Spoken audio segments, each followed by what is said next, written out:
In this lesson, you are going to be writing a story.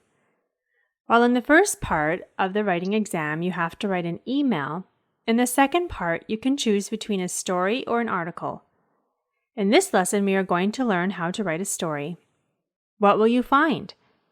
You will sometimes find a brief instruction and the first sentence of your story. Check it out. Once you are done reading this, let's look at the structure. For your story, you need the following parts. 1. A title. Summarize the whole story in a few words.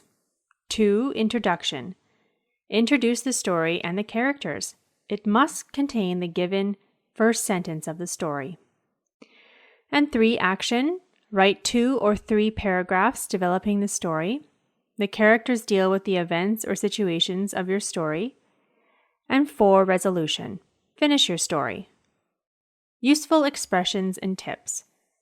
In the introduction, you can start with, "It all began," "at the beginning," "everything started."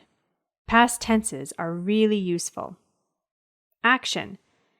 Use time linkers like then, after, some days later, and meanwhile, and create interest using words such as suddenly or all of a sudden, just at that moment. Use past tenses and use direct speech. "I'm not leaving you alone," she said. Pay attention where commas or other signs go. Resolution. In the end, finally, and luckily. Let's see an example of a story in a PET exam. Once you're done reading through it, click on Exercise and you will be directed to a new page.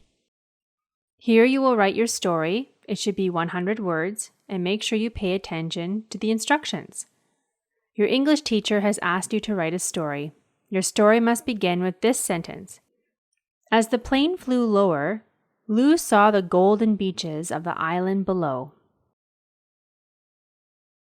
When you're done writing your story, click on Finish Attempt, and Dreamglish will respond between 48 and 72 hours in order to give you feedback on your writing.